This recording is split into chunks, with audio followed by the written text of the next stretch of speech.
Moi, je vais d'abord vous dire un peu d'où je parle. Donc, je travaille pour Convivance, qui est une association qui est subventionnée principalement par deux sources. La première, c'est Insertion par le logement. Donc, on accompagne des locataires, et principalement ici sur ce périmètre et sur Laken, parce que ce sont des périmètres historiques sur la ville de Bruxelles. Et on les accompagne de manière généraliste, mais principalement sur les questions liées à la qualité de leur logement ou l'insalubrité. Et alors, on a aussi un poste de subventionnement qui est plus... donc, on partage ça avec 9 associations sur la région bruxelloise qui vient en fait de la rénovation urbaine. Donc, on forme, nous, en tant qu'association, le réseau Habitat. Donc, je ne sais pas si vous connaissez un peu HomeGrade qui accompagne les propriétaires pour rénover leurs biens. En fait, dans tous les quartiers où il y a une association du réseau Habitat, parce qu'on préexistait en fait, c'est plutôt nous qui faisons cette tâche et on le fait de manière un peu plus poussée que ce que ne le fait HomeGrade. C'est-à-dire qu'on accompagne les personnes, on ne leur donne pas seulement des infos, mais on arrive à lire des devis avec eux, on fait des visites à domicile, etc.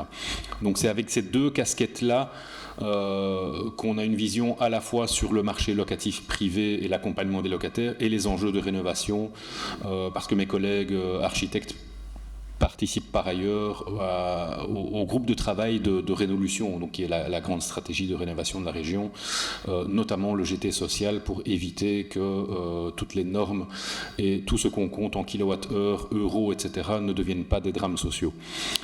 Donc voilà, moi je vais essayer de me concentrer un peu sur ce qui était l'annonce qui m'a été faite lors de l'invitation. C'est vraiment les enjeux par rapport à la rénovation du parc et principalement privé et donc le locatif privé. Donc je ne vais pas trop m'épancher sur la question des propriétaires occupants ni sur la théorie de l'encadrement des loyers ou sa pratique. Mais donc les constats qu'on fait nous en tout cas, c'est qu'effectivement comme le disait Hugo, toute la logorée sur les normes qui font en sorte que les logements sont moins entretenus ou plus chers. En fait, à Bruxelles, on n'a pas attendu d'avoir des normes pour que les logements soient en déperdition d'entretien ou chers. Et donc, la première observation qu'on avait, c'est que depuis qu'on a travaillé, et notamment avec Thibault ou avec d'autres, sur la question de l'analyse un peu des loyers, donc 2016-2017, on constate qu'à l'origine, les locataires qui venaient chez nous avaient des loyers, ils avaient des logements parfois dégueulasses, mais ils avaient, si on considérait que le logement était aux normes, ou qu'on arrivait à le mettre aux normes, ils avaient des loyers qui étaient, entre guillemets, plus ou moins corrects. Et ce n'est plus le cas, en fait. Donc, ce qu'on constate, c'est qu'aujourd'hui, quand on fait des simulations par rapport à la nouvelle grille, alors, on n'est pas forcément dans des loyers présumés abusifs directement, donc ils ne dépassent pas forcément les 20%, mais ils sont plus ou moins dans les clous de la grille, voire un peu dans les marges supérieures. Deuxième constat, on a un code du logement depuis 2003. On avait déjà des normes de salubrité un peu basiques avant, mais donc on est bientôt sur plus de 20 ou 30 ans de régulation en termes, en tout cas, de normes minimales. Je ne parle même pas là de rénovation énergétique, je parle de normes minimales, c'est-à-dire avoir de l'électricité sécure, des arrivées de gaz correctes ou un prééquipement de chauffage, avoir un peu de luminosité naturelle, c'est-à-dire que vous ne pouvez pas habiter dans des caves, etc. Donc tout ça. Ben, en fait, tout cela n'a pas permis d'avoir de l'entretien du parc, donc on a quand même toujours des mêmes adresses et des mêmes locataires qui viennent chez nous, parce que nous on a le pouvoir de les accompagner, mais on n'a pas le pouvoir de les sanctionner, donc ça c'est plutôt les autorités administratives qui doivent le faire.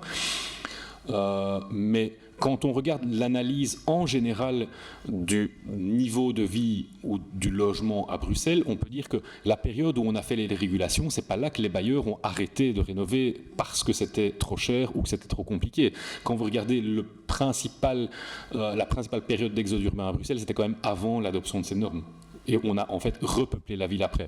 On l'a peut-être pas bien repeuplé, on l'a peut-être pas suffisamment offert de logements corrects, mais en tout cas, faire une équivalence entre le défaut d'entretien qui serait dû à des normes trop contraignantes dans le parc, en tout cas que nous on accompagne, c'est pas ça la cause.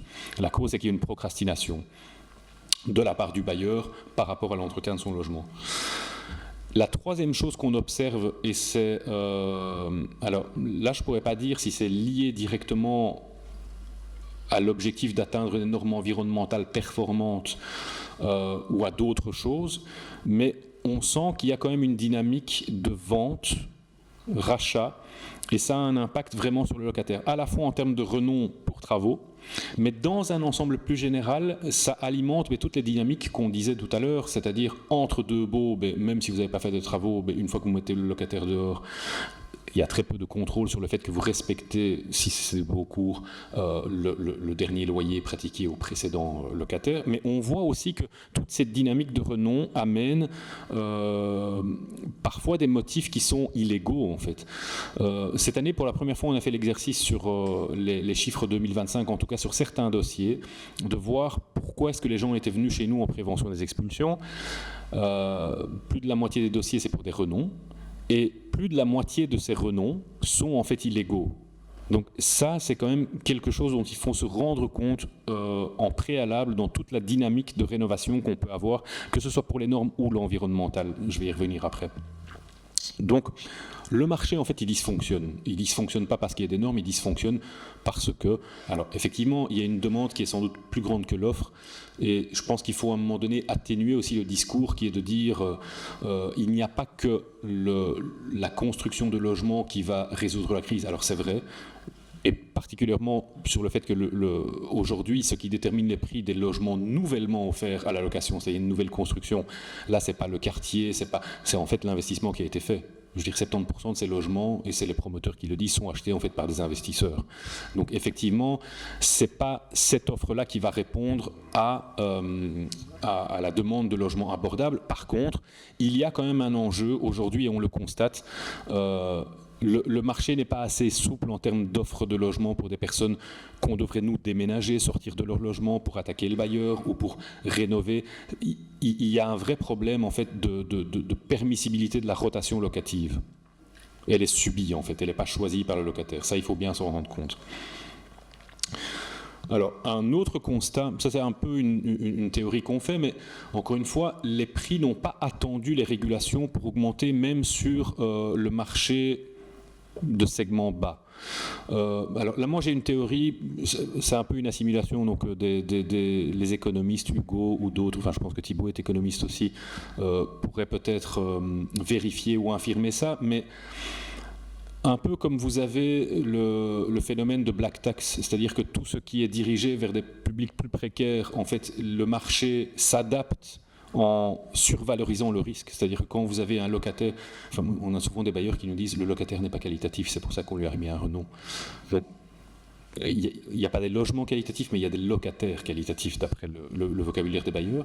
Mais donc, pour un locataire qui est perçu comme peu qualitatif par un bailleur, il y a vraiment cette prise de risque. C'est-à-dire que ce n'est pas parce qu'ils sont moins solvables ou qu'ils habitent des logements plus dégueulasses qu'on va on va dire qu'on va pratiquer un loyer plus bas. Non, en fait, on intègre ça dans le risque locatif, ce qui fait qu'on constate que le différentiel d'abus est sans doute plus élevé sur le segment bas que sur le segment haut, parce que les personnes sont captives. Et moi, la théorie que j'aurais là-dessus, c'est de dire, en fait, l'existence d'un segment de parc, je ne vais pas dire insalubre, mais en tout cas très bas de gamme, parfois non conforme, et parfois franchement insalubre, voire relevant de la qualification de marchand de sommeil, en fait, ça crée des dynamiques de marché qui permettent, en fait, paradoxalement, d'augmenter les loyers. Donc comment la dynamique fonctionne ?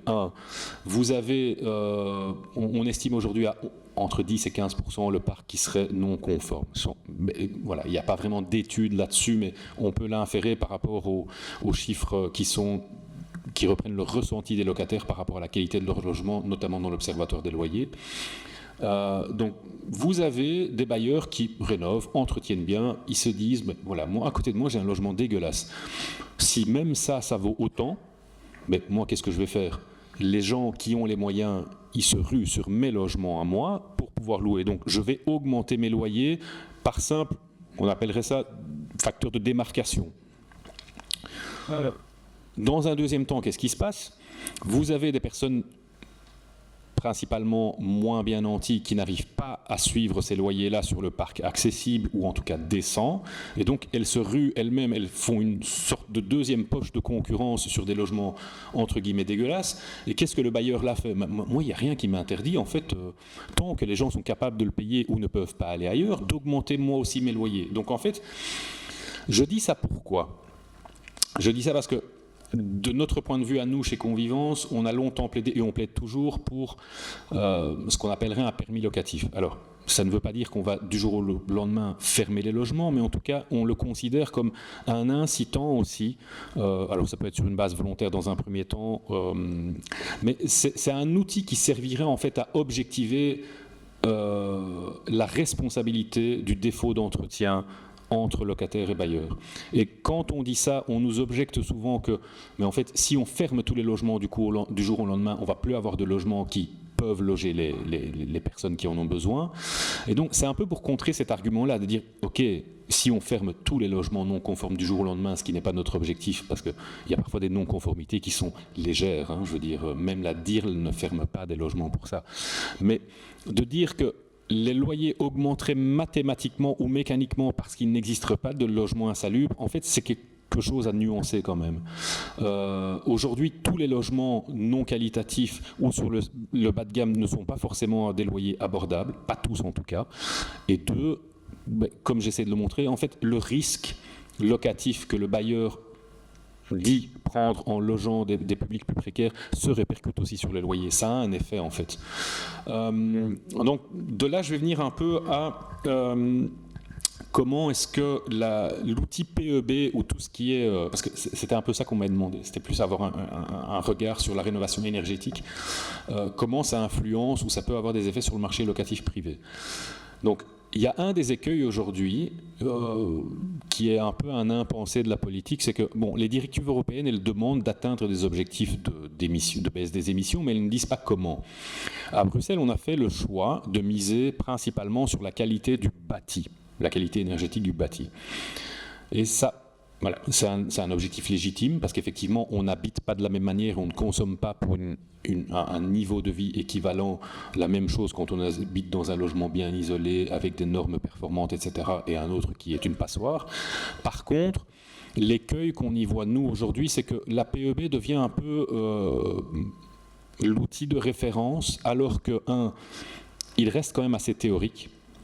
2, il ne prend absolument pas en compte l'usage. Et c'est là que je veux en venir. En fait, dans toute la stratégie de rénovation, on présuppose que les comportements des personnes qui habitent des logements resteraient les mêmes quand on améliore la performance énergétique liée au bâti. Or, ça, c'est quelque chose qu'il faut vraiment nuancer. Premièrement, les observations qu'on avait de notre pôle de conseil en rénovation disaient que, alors effectivement, un PEB-A consomme moins qu'un PEB-G, mais en tout cas, qu'on avait tendance, dans les valeurs observées, à voir qu'il y avait une consommation plus grande qu'attendue dans des bons logements et quand même plus basse qu'attendue dans des mauvais logements. Mais ça s'explique par deux choses. Un, les personnes... principalement quand elles sont nantis ou qu'elles habitent des nouveaux logements aux normes actuelles, mais ne lésinent pas sur leur confort. Donc il y a en fait, lier la stratégie de réduction des sources des émissions de gaz à effet de serre, ça ne peut pas se limiter seulement au bâti. Il y a vraiment une éducation à faire ou une prise de conscience à faire sur l'effet que notre occupation du logement a. Et a contrario, chez les locataires précaires qu'on accuse de tous les maux sur l'émission de gaz à effet de serre, parce qu'on part du principe qu'elles habitent dans un PEBG, donc elles consomment du G, mais en fait non. Mais, sauf que ces personnes, encore une fois, ont une baisse ou une rationalisation de leur consommation d'énergie, mais qui est subie. Elles sont juste pas capables de payer les factures énergétiques qu'elles devraient payer si elles atteignaient, et je ne parle même pas d'un confort, on a parfois des ménages qui chauffent à 22 degrés, on leur dit 19-20 c'est suffisant, mais la majeure partie c'est pas ça, c'est qu'il y a des chambres qui restent froides en fait, et elles restent d'autant plus froides qu'on ne peut pas payer, et que ces chambres sont par nature sujettes à défaut d'entretien et même à déperdition. En fait, moins vous chauffez un logement, parfois vous avez des problèmes, surtout dans des pays comme les nôtres où on a des taux d'humidité parfois importants parce qu'on a des hivers pluvieux et puis on chauffe. Voilà. Donc il y a vraiment un enjeu qui est un impensé aujourd'hui, mais qu'on essaye un peu de résoudre, notamment en offrant nos services aux logements sociaux sur l'accompagnement des bâtiments à haute performance énergétique. C'est-à-dire qu'il faut éduquer les gens à comment utiliser ces matériaux. Donc l'usage est vraiment un facteur déterminant. Alors 2, il y a le gain réel d'une rénovation. On présuppose toujours que la facture énergétique d'un ménage dont le logement aurait été rénové serait de autant. Mais en fait, non. Non, parce que, mais comme on l'expliquait, les ménages qui, eux, ont légitimement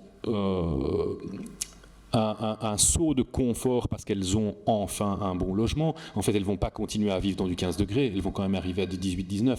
Donc c'est pas parce que on va isoler plus qu'à consommation réelle, ils vont baisser leur consommation. Mais en plus, ce qu'on oublie de dire aussi, c'est que alors là c'est pas pour des rénovations basiques comme le double vitrage, la toiture, les façades, l'isolation, l'étanchéité, etc. Mais quand on met des techniques spéciales, un chauffage performant, une pompe à chaleur, en fait tout ça a un autre coût caché. C'est les infrastructures elles-mêmes, surtout si on met de la ventilation mécanique. En fait tout ça, ça a un coût d'entretien et d'installation qui ne se limite pas en fait à l'économie qu'on peut faire par la baisse de consommation de gaz.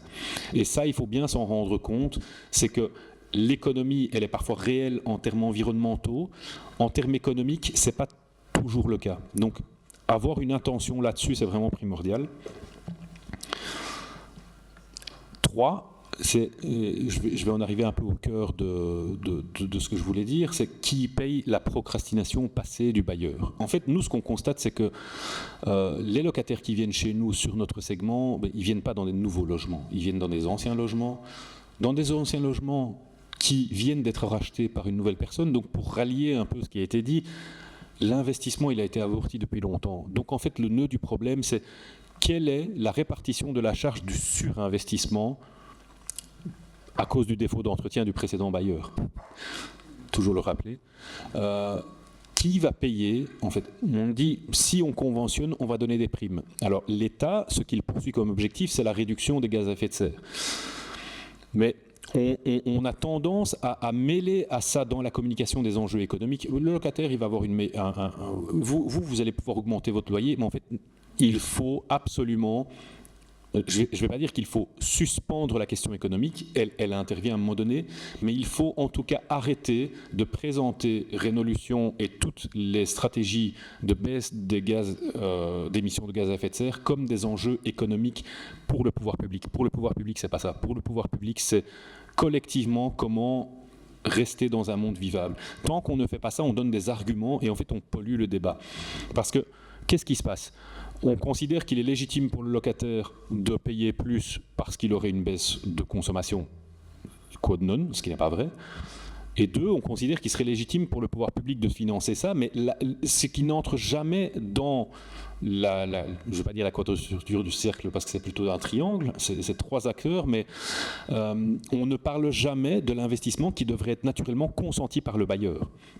Alors, je reste dans un cadre raisonnable tel qu'il est aujourd'hui, c'est que ce n'est pas au bailleur sans doute à accepter tout non plus, mais en tout cas, aujourd'hui, on a une équation qui serait simplement entre le locataire, les pouvoirs publics, et que le bailleur devrait rentrer dans ses frais normalement. Donc ça, c'est vraiment une interrogation à avoir, et notamment quand on parlera des conventionnements futurs qui sont annoncés dans la DPR, dans la déclaration de politique régionale, il faudra certainement objectiver des principes qui sont déjà aujourd'hui inscrits dans le Code du logement. Dans le Code du logement, qu'est-ce qu'on dit ? Bon, il y a les mécanismes classiques d'indexation, donc ça c'est l'augmentation du loyer en cours du bail, il y a les autorisations ou non entre deux baux, et alors en cours de bail, il y a aussi la possibilité d'augmenter le loyer, soit parce qu'il y aurait des facteurs externes qui auraient fait en sorte qu'on pratique un loyer trop bas, ce qui n'est quasiment jamais le cas, ou en cas très rarement, et 2, c'est en cas d'investissement dans des travaux économiseurs d'énergie, on prévoit aussi qu'on peut notamment saisir la commission paritaire locative si on ne s'entend pas sur le taux d'augmentation. Mais en fait, une rénovation énergétique ne va jamais seule. C'est-à-dire que quand vous faites une rénovation énergétique, et ça d'ailleurs nous on le plaide, c'est en tout cas pour les propriétaires occupants, faire en sorte que les travaux qui soient priorisés ne soient pas simplement de l'énergie, mais s'il y a des défauts structurels ou des défauts par rapport aux normes minimales d'habitabilité, de dignité humaine, il faut d'abord se concentrer là-dessus. Mais ces travaux sont toujours liés, et un des enjeux, ce sera, si on arrive à un conventionnement ou en tout cas à une formule,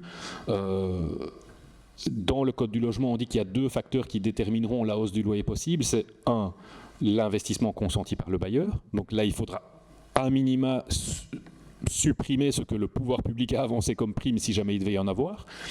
Et deux, on parle du gain pour le locataire. Mais là, le risque que je vois, c'est pour ça que j'ai fait la démonstration un peu en introduction, c'est que le gain du locataire, il n'est jamais égal au gain théorique qu'on a sur le PEB.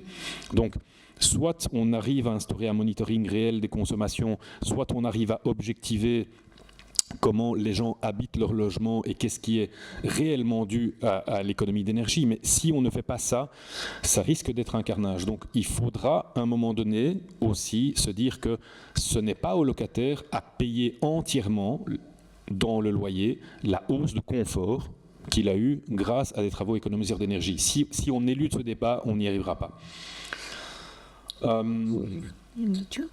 Voilà, alors une minute. En une minute, quelles sont les pistes qu'on peut avoir, ou en tout cas les revendications qu'on peut porter par rapport à tout ce qu'on a présenté ici. Mais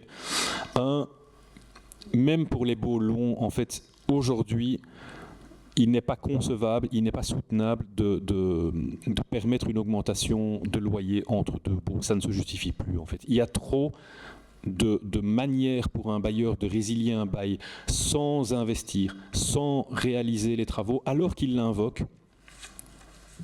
Et donc, on ne peut pas aujourd'hui, à mon sens, maintenir ce système qui permet, en fait, en fin de bail, même si le locataire n'a aucune faute, il a payé ses loyers, le bailleur n'invoque aucun motif, pas d'occupation personnelle, pas de travaux, on vous met quand même dehors parce qu'on a envie de changer le locataire.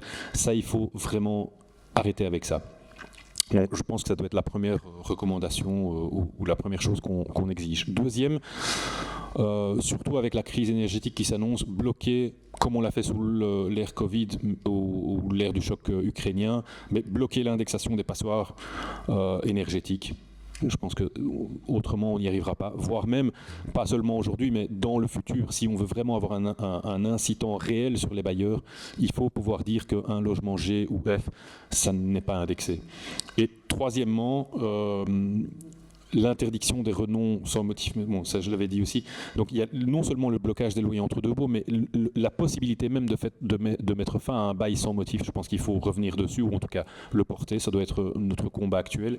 Et alors, je ne vais pas faire le développement parce que je n'ai pas le temps, mais il faudrait se saisir de cette opportunité, si on a un conventionnement tel qu'il est annoncé dans la déclaration de politique régionale, de ne pas le maintenir simplement sur loyer et prime à la rénovation, mais de pouvoir mettre d'autres choses qui sont plus primordiales en fait que la qualité économique, la qualité énergétique des bâtiments. Les normes minimales, même sur base volontaire avec un certificat, mais dire ce logement répond en fait aux normes minimales, donc il peut être loué. Donc essayer de faire du conventionnement quelque chose qui soit aussi un service aux bailleurs pour éviter des conflits futurs dans la relation locative, parce que c'est ça en fait qui crée le problème en cours de route.